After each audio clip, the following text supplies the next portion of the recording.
Banyak orang yang suka ngomong startup winter gitu, dan gue kurang setuju. Apa ide startup yang menurut lu paling nyeleneh yang pernah lu dengar? Aduh banyak bro. Pernah ada yang share gini bro, dia bilang dia bikin browser web yang kan pada nanya dong web browsernya ini kayak gimana. Oke, ya Chrome atau Mozilla Firefox gitulah. Oke, terus apa nih yang bedanya sama Chrome sama Mozilla? Itu apa yang ngomong? Kalau pas lu buka di laptop tuh ya, itu ada Unisplash. That's it. Bisnis-bisnis yang sukses itu jelas pain point apa yang mau diselesaikan. Iya, idealnya kan begitu. Tapi kan akhirnya maksa. Ngapain sih lu bikin ini nasi ayam, lu ngapain jadi startup?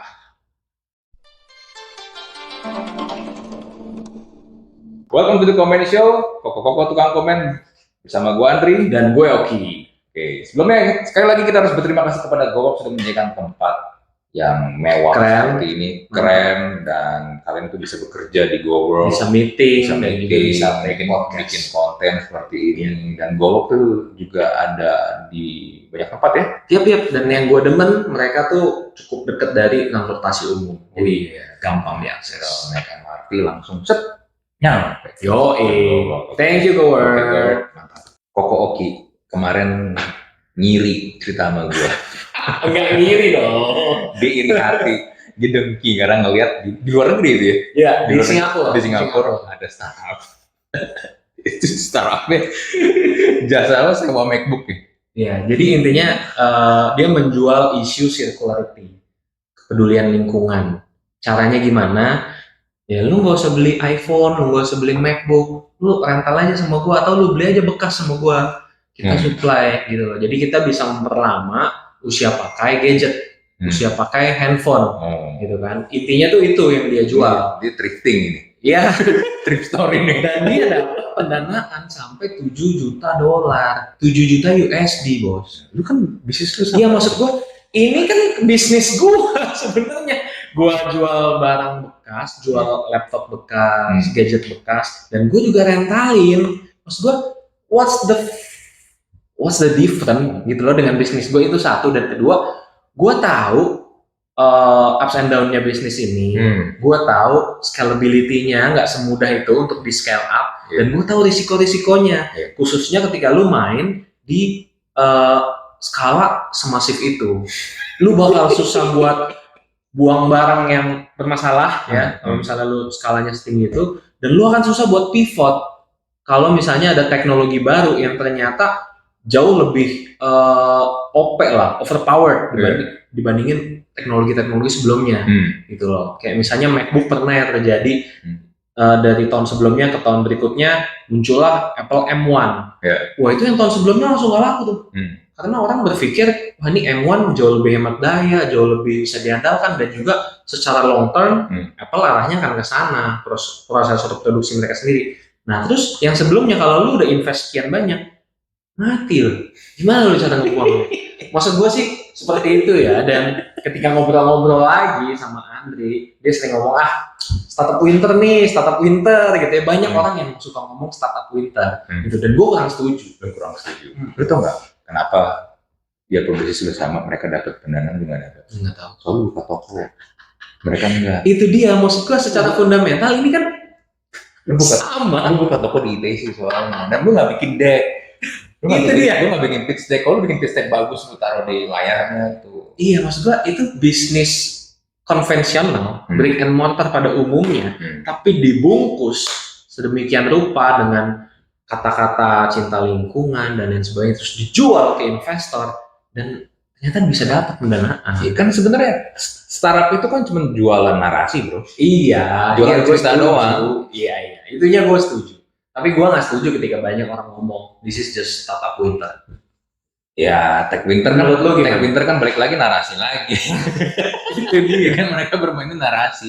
Ya pada intinya memang mereka nggak bisa dapat pendanaan lagi. Lebih susah dapat pendanaan. Jadi jauh lebih susah karena capital is getting expensive. Ya, capital is yang gue sering berapa kali ngomong kan, kalau lagi juga diundang atau gue di podcast gue sendiri.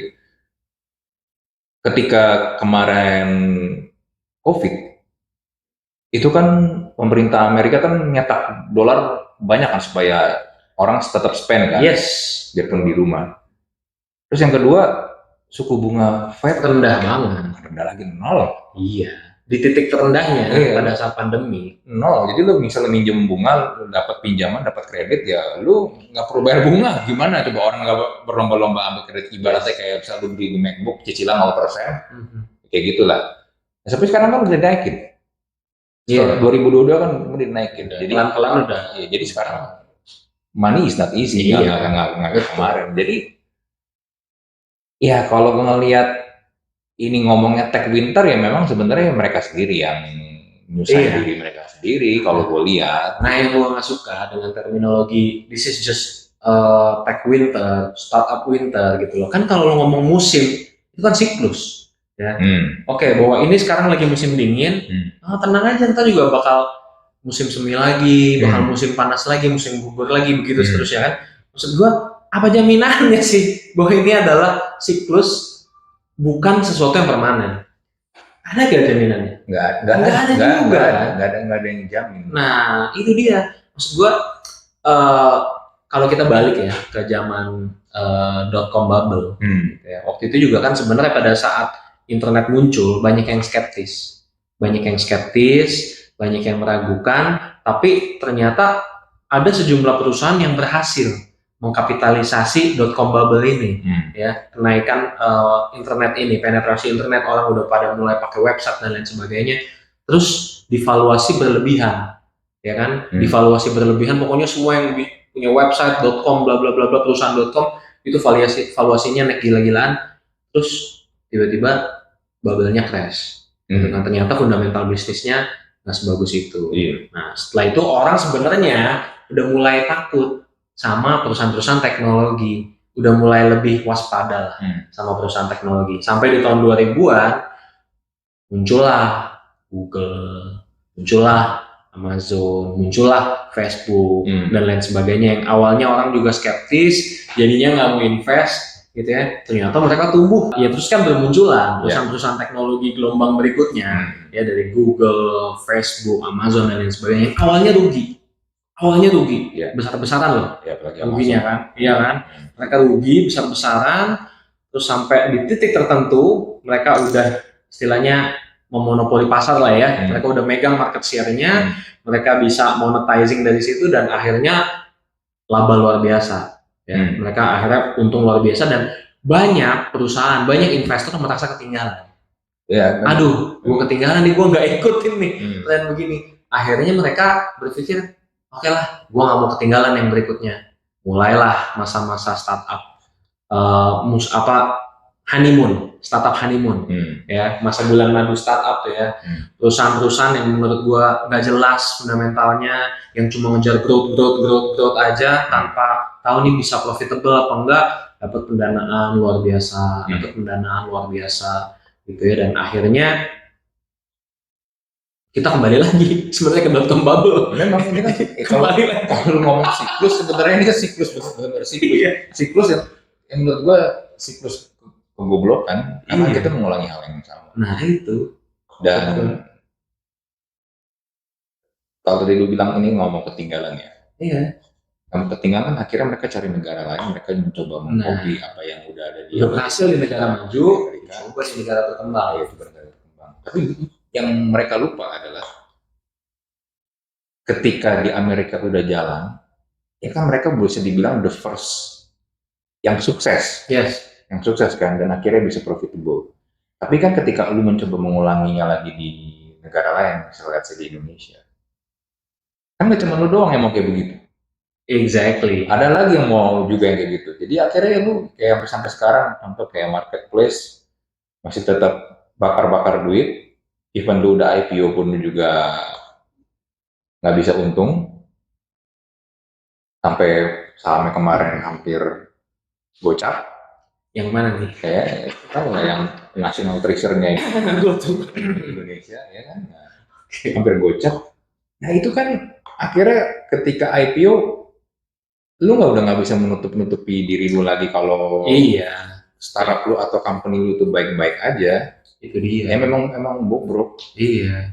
Ketika lu bahkan udah berhasil jadi market leader saat ini, kan nggak ada jaminan lu bakal terus jadi market leader. Orang saingannya banyak yang mau menggelontorkan uang kan untuk jadi saingan lu. Iya. Gitu kan. Ya jadi sebenarnya terminologi tech winter itu ya memang karena mereka nggak bisa cari duit Iya, dan lagi. ini tuh jadi wishful thinking Hmm. menurut gua, bahwa this is just a phase, ini cuma fase tertentu yang bakal lewat gitu loh. Jadi udahlah, stay, bertahan, survive di sini. Padahal menurut gua it's not healthy gitu loh kalau lu terus melakukan hal-hal yang selama ini lo lakukan sebagai startup. Yang sebenarnya gue cukup suka dari kejadian setahun belakangan ini gitu ya, di mana pendanaan jadi susah. Startup-startup ini dituntut buat profit sesegera mungkin gitu loh. Udah nggak bisa. Banyak yang nggak bisa, karena menurut gue ya intinya lo berbisnis tuh ngapain sih? Cari cuan kan, Iya. cari profit kan. Hmm. Kalau bisnis lu bakar duit segitunya, lu cari user sebanyaknya, tapi lu nggak untung, buat apa? Iya. Dan yang mereka lupa adalah user itu tidak loyal. Nah, itu dia. Gue tuh nggak loyal. Gue di folder, misal folder ojek online, itu Gojek sama Grab gue taruh sebelah-sebelahan. Mana yang promonya lebih bagus Iya. aja kan? Iya. Iya. Gue tuh pernah ada yang nanya ke gue, orang-orang produk lah, nanya, kenapa lu di folder naro Gojek sama Grab sebelah-sebelahan, dan kenapa Gojek di posisinya lebih di sebelah kiri, Grab yang lebih kedua, dan mana yang lu lebih sering pakai? Gue bilang, gue taruh di Gojek sebelah kiri karena ya mungkin itu salah satu top of mind lah ya, di Indonesia kan, Grab kedua. Terus kenapa akhirnya Gojek yang lebih sering gue pakai? Karena bukan apa-apa sih, gue ketika pegang handphone pakai tangan kiri, jempol kiri gue paling deket ke Gojek. Gue bilang, dan buat dia, anjing itu nggak masuk dalam variabel gimana cara orang research tentang UI UX. Harusnya masuk. Ya tapi nggak masuk karena mungkin gue malas aja. Yang gue pakai jempol kiri gue, yang deket ini, tapi ternyata let's say promosinya kurang, ya udah gue baru mulai geser ke kanan. Kalau gue as simple as that, gue nggak perlu yang macem-macem sebenarnya. Apa ide startup yang menurut lu paling nyeleneh yang pernah lu dengar? Banyak bro, gue kan dulu Kan lu sering bahas startup. Iya. Lu pernah dengar nggak? Kayaknya sih ini nggak sempet naik ya. Tapi gue waktu itu pas lagi zaman komunitas startup lokal tuh masih ramai tuh, yang waktu itu dibina sama Natali dan teman-teman founder awal-awal. Oke. Pernah ada yang share gini bro. Dia bilang dia bikin browser web. Browser web? Browser. Web browser. Oke. Yang kan pada nanya dong, web browser ini kayak gimana? Oke. Ya Chrome atau Mozilla Firefox gitulah. Oke, terus apa nih bedanya sama Chrome sama Mozilla? Itu apa dia ngomong? Kalau pas lu buka di laptop tuh ya, itu ada bunyi splash. That's it. Iya. Itu absurd. Dan yang pernah sering gue bahas yang itu kan, yang aplikasi jamban. Itu juga absurd. Atau yang berusaha mendigitalisasi warung-warung. Nah itu juga banyak lah. Gini loh, gue ngelihat ya pokoknya kalau misalnya lu punya aplikasi dan aplikasi lu, platform lu itu justru makin bikin lebih ribet, padahal sebenarnya simple, gue tinggal WA orangnya doang. Iya. Ya lu nggak pakai lah. Iya. Karena kan bisnis yang sukses itu jelas pain point apa yang mau diselesaikan, masalah apa yang mau diselesaikan. Namanya kita bayar sesuatu, mau itu bisnis, mau itu startup, kan harusnya mereka membantu hidup kita dong, jadi lebih mudah, iya nggak sih? Iya, idealnya kan begitu. Tapi kan akhirnya maksa. Akhirnya kan banyak aplikasi itu kan tidak dibutuhkan. Iya, itu dia. Aplikasi yang sebenarnya orang tuh nggak butuh. Ya jadi buat apa gitu loh. Dan akhirnya jadi banyak barang-barang retail yang ngapain sih lu bikin ini nasi ayam, lu ngapain jadi startup? Ada yang bikin kopi jadi unicorn dong. Ini unicorn kayaknya. Lagi gue minum. Murah loh, cuma 6.500 ini kopi hitam. Oke, kalau dari gue kasih statement ya, closing statement gitu ya. Gue sangat respect dengan teman-teman startup gitu ya, teman-teman yang khususnya startupnya benar-benar menyelesaikan masalah. Cuma jangan terlalu terlena juga ketika lu bikin bisnis, ketika lu bikin startup dengan growth gitu ya, pertumbuhan user sebanyak-banyaknya, tapi fundamental bisnis lu nggak jelas. Lu dapat duit dari mana dan apakah itu bisa sustainable, itu itunya nggak jelas. Hati-hati. Dan juga banyak, gue tahu nih ada banyak nih kasusnya. Orang yang oportunis, ngambil kesempatan. Oh karena ada banyak visi, ada banyak investor yang bisa gue bego-begoin, lah gue bikin back keren, gue bikin misi sosial dan yang sebagainya. Ini membantu ibu-ibu di pedalaman dengan bikin arisan. Misalnya ada yang kayak gitu startupnya, dapat pendanaan gede, blok hilang. Terus gimana? Maksud gue kita semua harus berhati-hati ketika melihat ada startup lagi berkembang apa segala macam, karena banyak juga jadi anak muda yang mau bikin startup. Banyak. Mereka berpikir startup itu jadi sebuah hal yang hype dan keren banget gitu kan.